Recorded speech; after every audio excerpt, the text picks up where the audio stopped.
orang mau tertawa dengan cita-cita saya ya. Anak kampung orang Belitung, cita-citanya mau jadi international lawyer. Walaupun bahasa Inggris saya belum fluent gitu kan, belum. Berarti ini mainnya tuh ke ini ya, siapa tuh namanya? Pak Yusril, bukan ya? Pak Yusril apa ini? Hotman Paris. Ya itu bisa. Kalau misal kasus apa ya? Perceraian. Kepailitan internasional perceraian.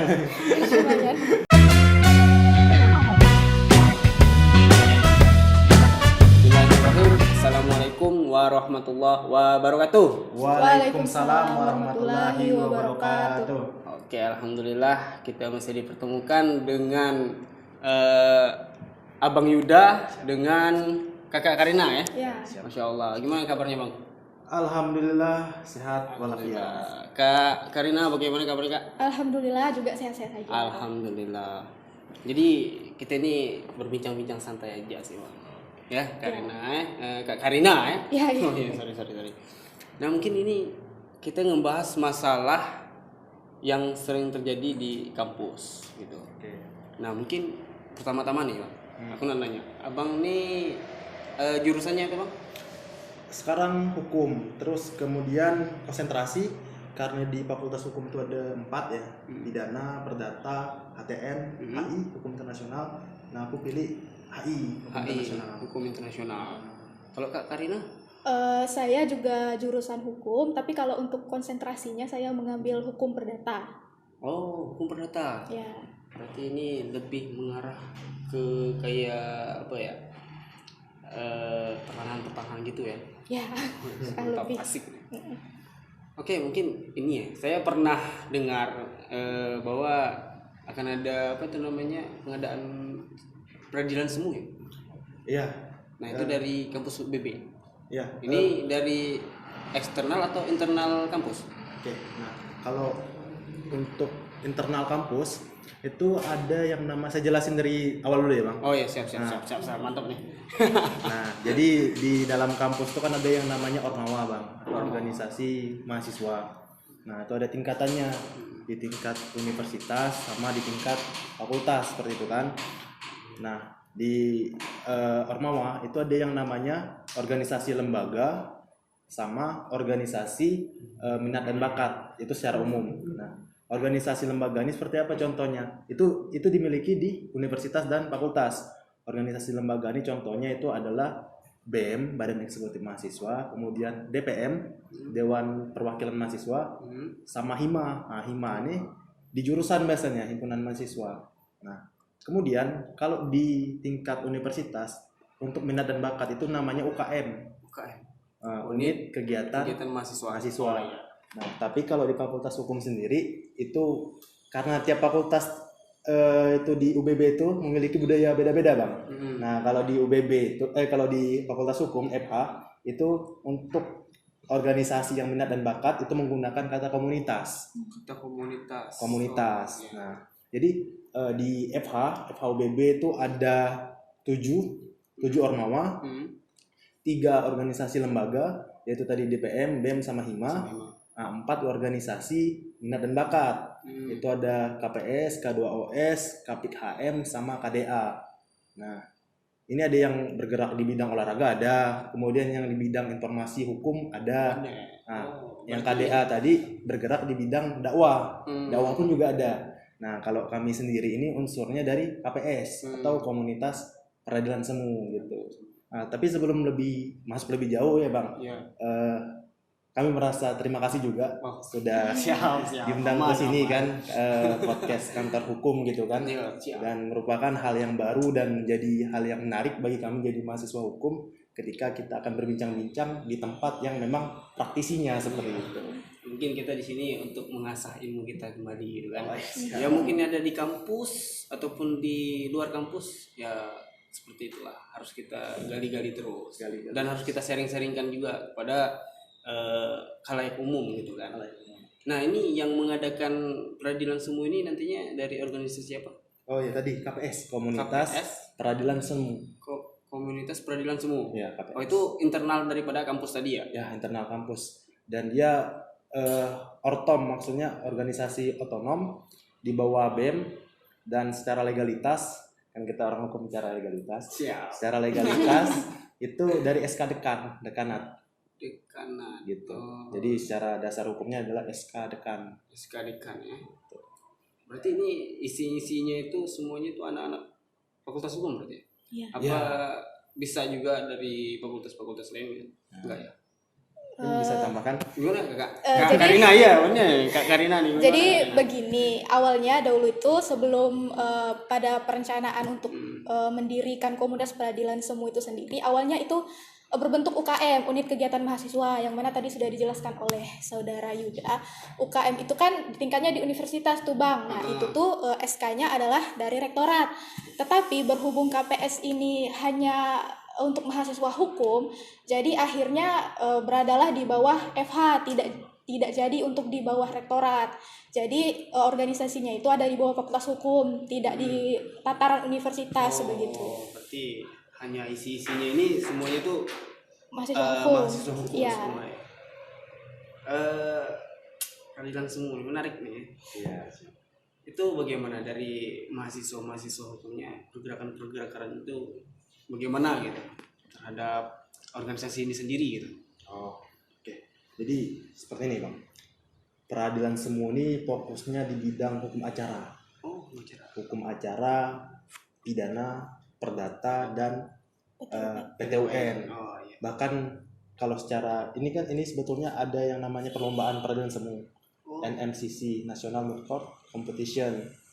Nah, itu biasanya tiap kampus-kampus luar yang sudah siap dan sudah kuat biasanya mereka mengadakan. Nah, bahkan ada yang kerjasama dengan MK, yang dilombakan pun hukum acara MK seperti itu.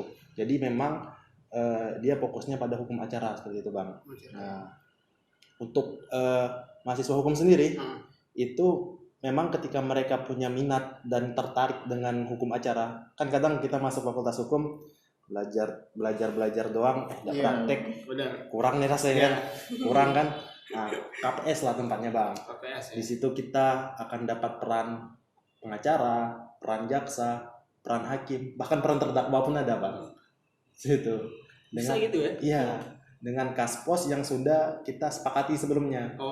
Maunya kita mainkan apa nih? Berarti udah disetting kayak gitu ya? Udah disetting seperti itu. Berarti mereka ini sudah memasuki ini, sudah kelihatan nih potensinya pengen jadi, apakah jadi seorang pengacara atau jadi hakim atau jadi jaksa gitu mungkin. Ya, tapi untuk jadi terdakwa jangan. Terus menurut Kak Karina ya, Karina gimana? Karina? Iya, jadi di komunitas peradilan semu itu kita udah kayak simulasi peradilannya itu loh Pak. Simulasi. Iya, jadi kalau kita di kampus itu kan hukum acaranya itu kan pidana, perdata dan lain-lain itu kan pada umumnya itu hanya teori aja gitu loh kalau di kampusnya.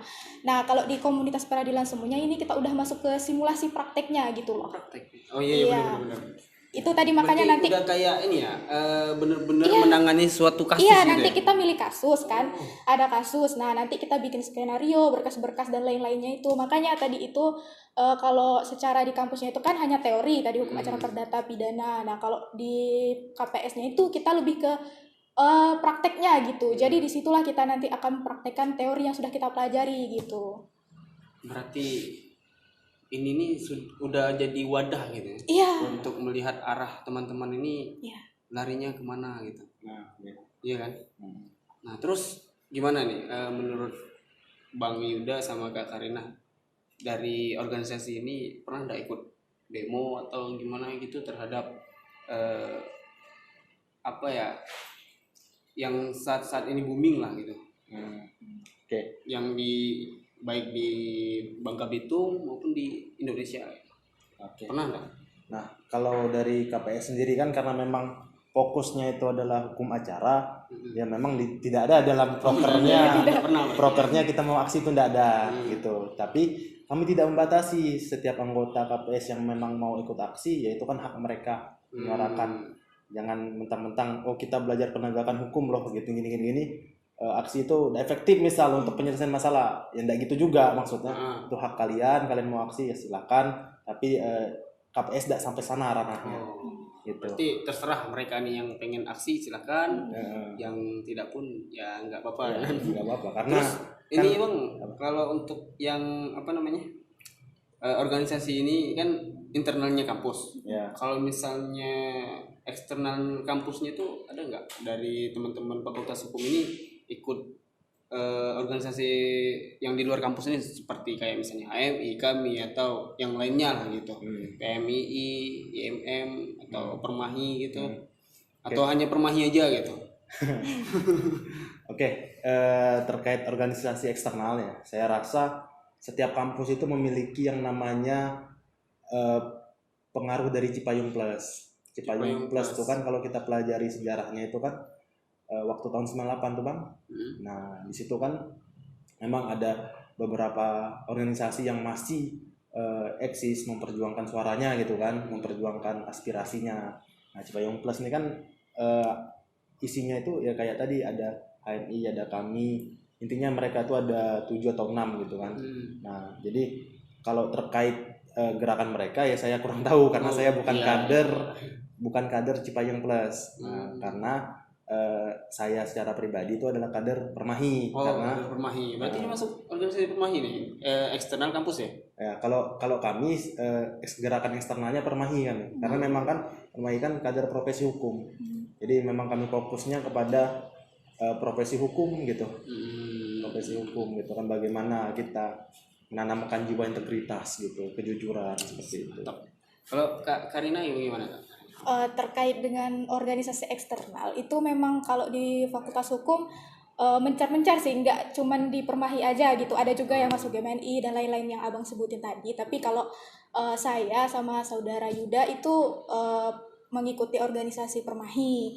Dan rata-rata kalau di KPS, Komunitas Peradilan Semuanya itu anggota KPS itu rata-ratanya adalah anggota Permahi gitu kalau eksternalnya gitu. Tidak semua, tapi iya kebanyakannya iya. Gitu. Berarti mereka ini bisa memilih gitu ya, antara organisasi mau itu Permahi, AMI, GMNI, mungkin kami dan PMII gitu ya. Tergantung hati nuraninya lah gitu. Kalau kami kan karena hukum, supremasi hukum, memperjuangkan dengan cara-cara yang legal. Jadi kami kira dan kami rasa Permahi itu memang ya jalan kami di situ. Jadi wadahnya wadah juga kami secara eksternal. Ngomong-ngomong nih, udah pernah nanganin sebuah kasus gitu boleh? Advokasi? Ya, di luar ini ya, litigasi gitu. Oh, non litigasi ya? Ya, non litigasi. Ya, karena kalau litigasi kan kita belum ada lisensi masalahnya. Oh iya. Kalau secara non litigasi, kalau dari Permahi sendiri itu pernah ada pengalaman advokasi gitu Bang.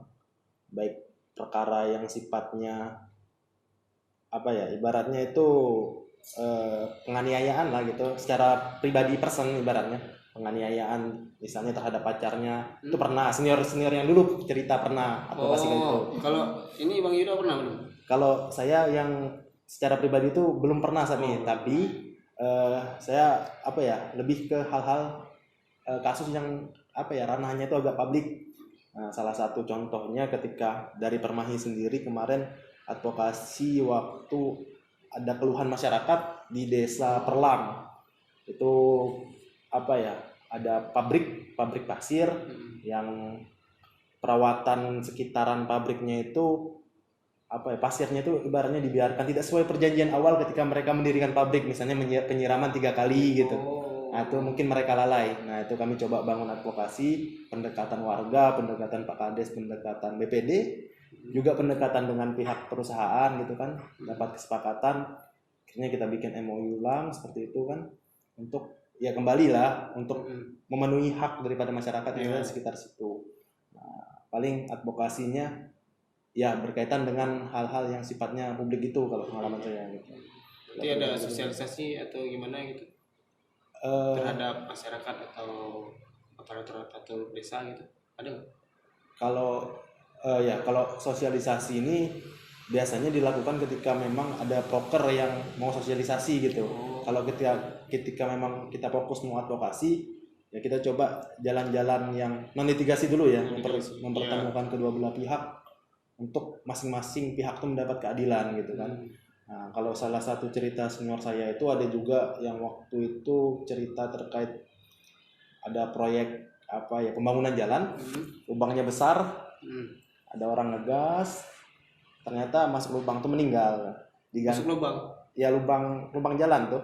Karena maksudnya naik motor kena lubang, jatuh, meninggal. Oh gitu. Kira masuk lubang, meninggal gitu enggak? Itu karena proyek apa ya? Nggak dikasih lampu malam tuh, jadi nggak tahu ada lubang di depan. Nah, cuma diganti sekitar 5 jutaan dari pihak proyek kan untuk sebuah nyawa gitu kan tidak terasa adil waktu itu. Di advokasi akhirnya alhamdulillah ditambah. Jadi hal-hal seperti itu. Jadi yang kasus-kasus yang itu semuanya udah tuntas, udah kelar atau gimana kelanjutannya? Ya, ada yang udah tuntas dan ada juga yang masih berkelanjutan. Bukan berkelanjutan ya, maksudnya mungkin yang kayak di Perlang ini kita pantau dulu kan, kita pantau terus gimana haknya masih dipenuhi atau tidak gitu. Seperti itu, Pak. Kalau dari Kak Karina bagaimana pengalamannya? Kalau untuk masalah ini ya, kasus-kasus terserah lah, kasus perdata gitu kan. Kalau saya sendiri itu kalau untuk terjun ke lapangannya kayak saudara Yuda untuk mengadvokasi masyarakat itu belum pernah.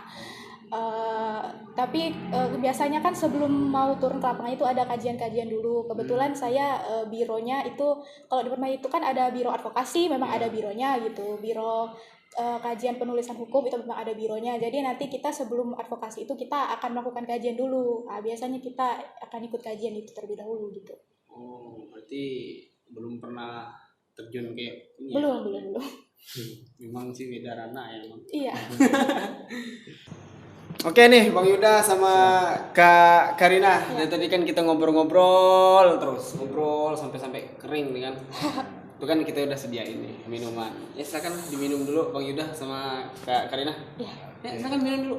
Oke, makasih biar kita nanti ngobrolnya lebih anteng lagi. Anteng.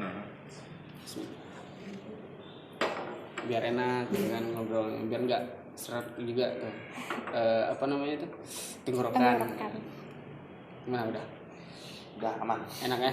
Enak. Alhamdulillah. Ya Allah. Pas mungkin gulanya. Pas gulanya. Oke, Bang Yuda, kita lanjut nih.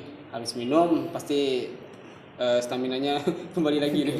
Ya, Kak Karina juga kan? Ya. Ngomong-ngomong nih, Bang. Ya. Selama di kampus tuh bagaimana nih? Ini ke Bang Yudanya dulu ya. Ya. Suka dukanya sebagai mahasiswa tuh bagaimana, Bang? Ada enggak suka dukanya tuh bagaimana lah gitu. Coba ceritain lah dari awal mungkin masuk ke kampus terus mulai ikut mata kuliah gitu, terus masuk ke organisasi tadi itu, organisasi baik internal maupun yang eksternal. Oke. Ya, coba Bang. Oke, terima kasih Bang kesempatannya. Suka duka ketika selama ini sudah hampir 3 tahun lah kuliah ya. Saya adalah perantau, Bang. Perantau. Dari mana asalnya, Bang? Belitung. Oh, sama dong berarti kalau gitu. Iya. Saya juga dari Belitung. Siap. Nanti kita sama-sama perantau. Sedaru. Strong. Iya, sedaru juga orang Belitung. Oke, saya perantau dari Belitung. Dulu awalnya incaran utamanya itu bukan UBB, Bang. Maunya ngambil kedinasan.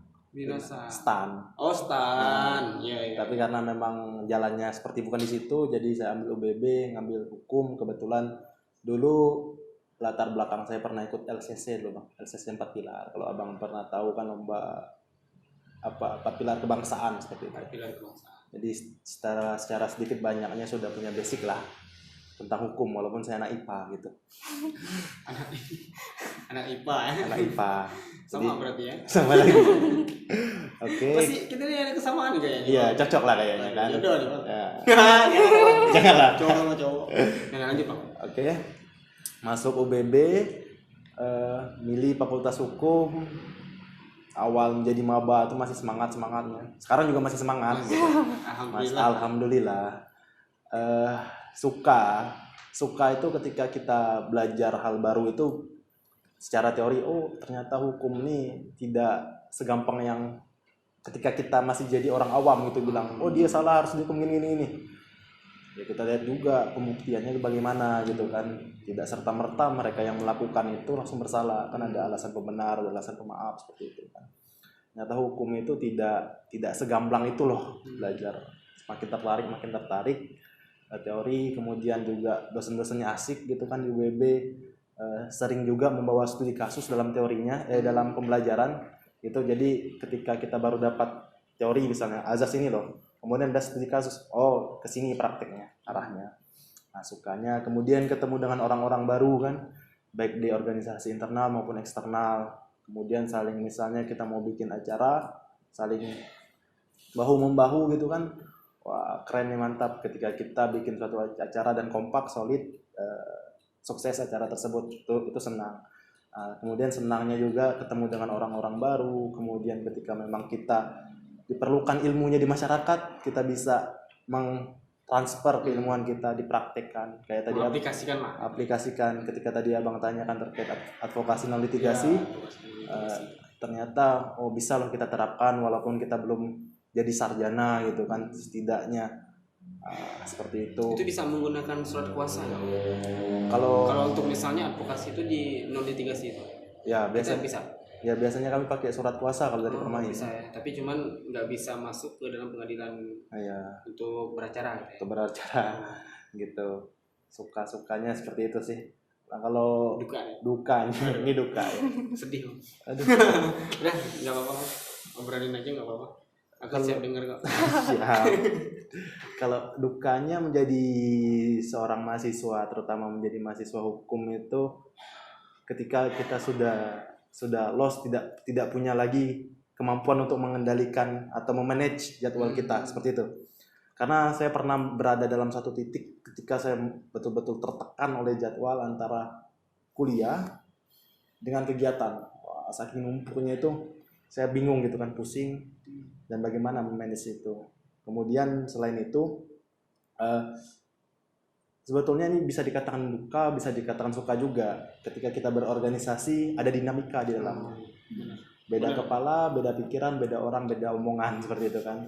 Apakah kita akan ambil hati terus? Itu udah jadi gitu bumbu-bumbunya tuh. Bumbu-bumbu. Iya. Kadang memang ketika kita masih muda kan tersinggung ada kata-kata macam ini, tapi kan itulah sarana kita untuk belajar dewasa. Jadi itu bisa dikatakan tengah-tengah lah antara duka antara suka. Sepanjang ini alhamdulillah lebih banyak suka nih bang. Alhamdulillah. Banyak sukanya ya. Banyak suka. Alhamdulillah. Berarti sampai sekarang masih strong lah untuk melanjutkan studi S2. Insya Allah. Berarti sekarang semester berapa bang? Sekarang semester 6. Kalau standar tuh kan 4 tahun kan bang? 4 tahun ya. Berarti tinggal 2 semester lagi atau tinggal 1 tahun lagi. Kelar S1 kan, SH. Kalau ada rezeki dan kesempatan lanjut S2. Berarti kalau misalnya lanjut S2 dulu atau PKPA dulu nih? Apa ya? Tapi ada tertarik untuk ikut PKPA nggak? Tertarik bang. Ada ya. Bahkan kalau orang mau tertawa dengan cita-cita saya ya, anak kampung orang Belitung, cita-citanya mau jadi international lawyer. Walaupun bahasa Inggris saya belum puen gitu kan, belum. Berarti ini mainnya tuh ke ini ya, siapa tuh namanya? Pak Yusril. Bukan ya? Apa ini? Hotman Paris. Ya itu bisa. Kalau misal kasus apa ya? Kepailitan internasional perceraian. Kepailitan internasional itu kan, nah itu bisa masuk ke internasional. Tapi ya itulah kalau kata Mbak Najwa Shihab, kalau ketika cita-cita itu belum ditertawakan orang lain, berarti kamu belum berani untuk maju seperti itu. Jadi ya coba cita-cita itu ngambil hukum internasional. Alhamdulillah, insya Allah lah kalau ada niat kan jalan terbuka sedikit. Intinya ada semangat untuk mengasah diri. Semangat menjadi seorang lawyer. International lawyer. Masya Allah, international lawyer. Namanya keluar benua, keluar negeri gitu. Gila, asik. Nih Kak Karina ya. Kira-kira menurut Kak Karina bagaimana nih? Suka dukanya selama mungkin dari awal masuk kuliah. Silakan minum. Selama mengikuti organisasi atau bagaimana lah perkembangan dari Kak Karina sendiri? Bisa diceritakan? Iya, awalnya saya itu juga IPA di SMA-nya, sama juga sama saudara Yuda ini. Dari mana emang Kak? Dari Mentok saya. Dari orang Mentok. Mentok. Iya. Mentok. Jadi awalnya saya itu maunya itu kuliahnya hubungan internasional di Unpad rencananya. Tapi karena dan satu lain hal, akhirnya saya UBB itu pun pas tes itu saya itu memilihnya agribisnis yang pertama, yang kedua hukum. Ternyata malahan pilihan kedua saya yang diterimanya. Jadi iya, ya udahlah, berarti mungkin emang jalannya ke situ. Nah ternyata pas angkatan saya itu pas baru dibuka jurusan hukum internasional. Jadi kan hubungan internasional sama hukum internasional ini ada juga lah kaitannya kan Bang. Jadi saya kayak excited banget gitu loh ya. Saya nanti kalau udah semester 5, biasanya semester 5 itu udah milih konsentrasi gitu. Saya mau ini hukum internasional. Dulu cita-cita saya itu jadi dubes gitu loh. Tapi semenjak itu beberapa waktu kan berjalanlah waktu gitu. Makin lama-lama itu kayak pudar gitu loh keinginan untuk masuk jurusan hukum internasional itu. Jadi akhirnya setelah PK semester 5 itu saya malahan mengambil hukum perdata gitu karena saya merasa passion saya lebih ke situ gitu kan. Tapi ternyata setelah belajar perdata itu ternyata ketertarikan saya terhadap dunia internasional itu sebenarnya nggak benar-benar hilang gitu, karena saya udah tertarik itu dari SMA juga kan, rencananya mau hubungan internasional kan. Jadi ternyata itu di konsentrasi perdata itu ada yang namanya perdata internasional. Nah, saya tertarik ke situ kan, walaupun sebenarnya ada pro dan kontra juga nih antara dosen perdata internasional ini, entah masuk ke konsentrasi hukum internasional atau perdata itu sendiri. Tapi ternyata menurut dosen perdata saya itu masuk ke ranah perdata juga gitu. Jadi saya memang ketertarikannya di situ. Itu untuk sejarah saya mengambil untuk hukumnya. Nah, kalau organisasi saya sendiri di Fakultas Hukum itu pertama itu KPS. Nah, kemarin itu pada saat semester 1 sempat mengikuti PIKHM, Pusat Informasi Komunikasi Hukum, sama juga itu di tataran Fakultas Hukum juga. Nah, kemudian setelah 1 tahun kepengurusan saya demisioner, akhirnya saya fokus ke KPS aja gitu, karena benar kata Yuda tadi, kalau membagi waktu itu sebenarnya yang menjadi yang susah gitu bagi mahasiswa, apalagi saya kan akhirnya ikut juga organisasi eksternal gitu kayak Permahi. Bagi waktu itu memang sesuatu yang tricky gitu loh, yang agak benar-benar susah gitu.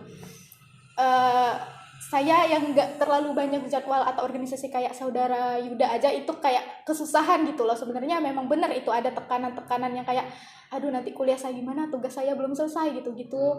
Nah tapi seiring dengan berjalannya waktu memang benar di organisasi ini kita ada suka dan dukanya juga gitu. Sukanya ya benar tadi, kita bertemu dengan banyak orang gitu, apalagi kalau di eksternal ini di Permahi kita banyak menjumpai hal-hal yang tidak kita jumpai di kampus gitu. Nah untuk dukanya ya benar, dinamika antar anggota itu juga ada gitu.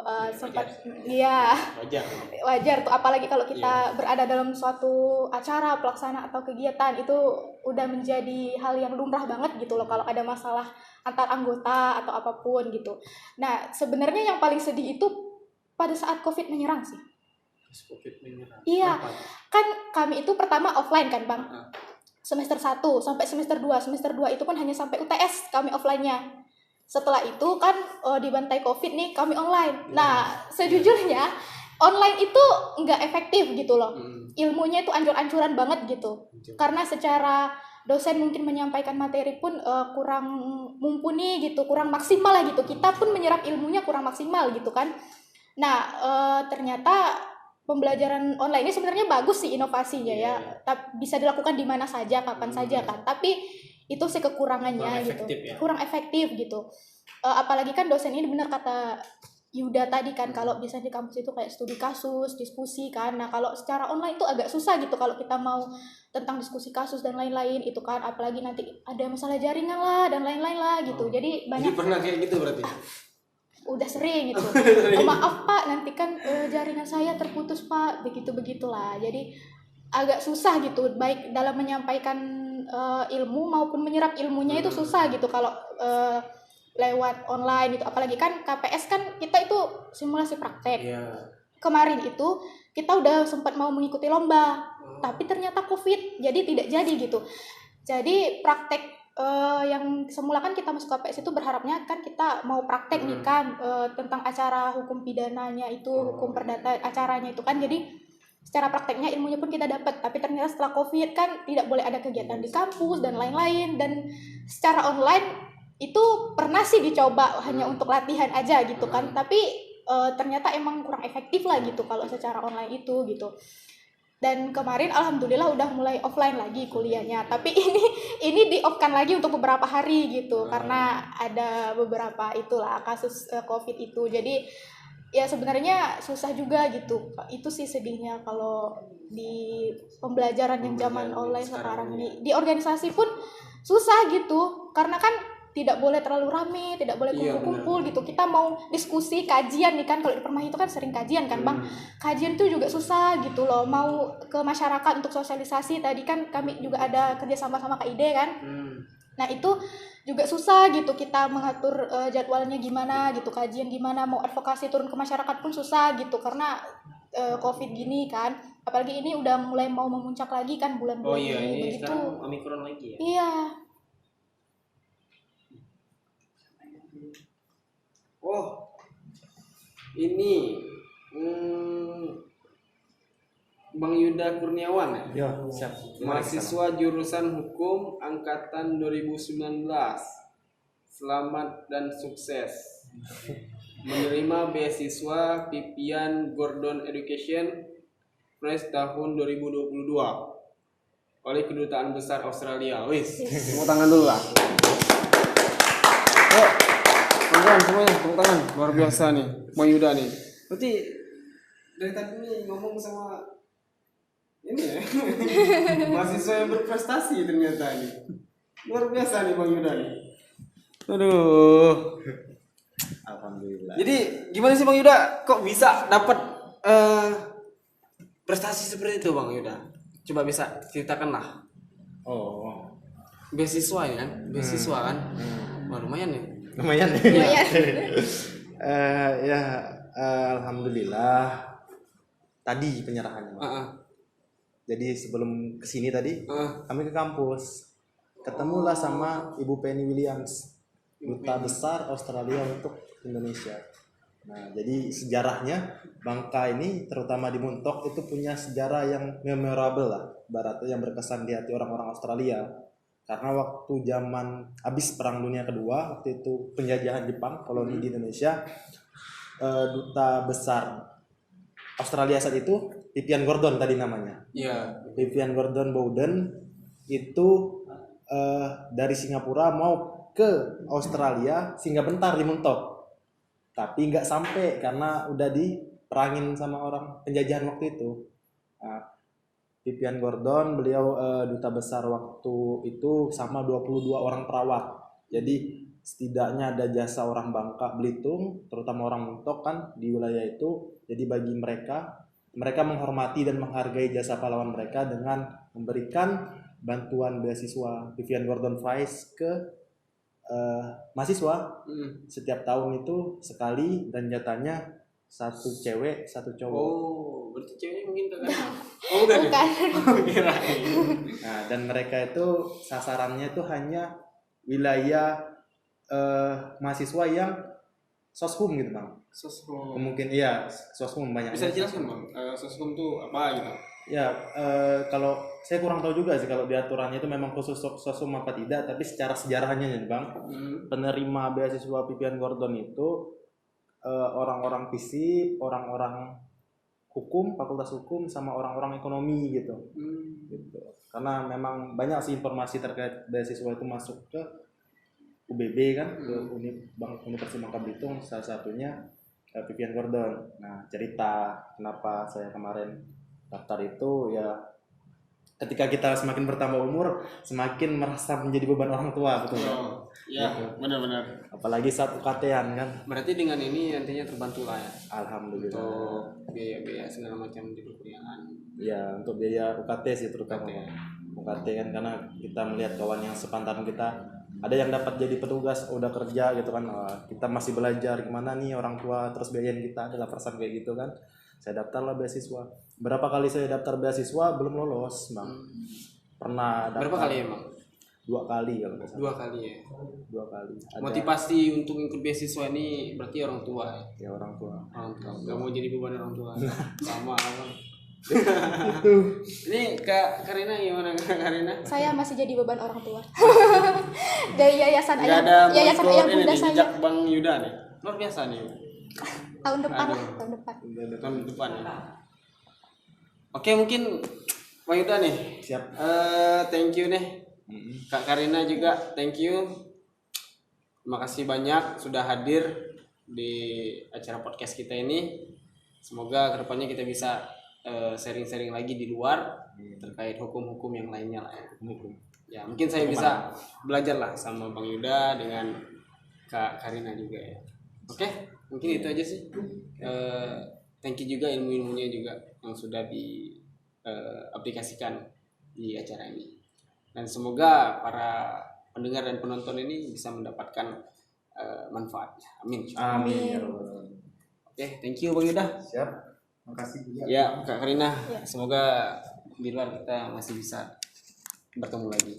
Amin. Oke, thank you my friend semuanya.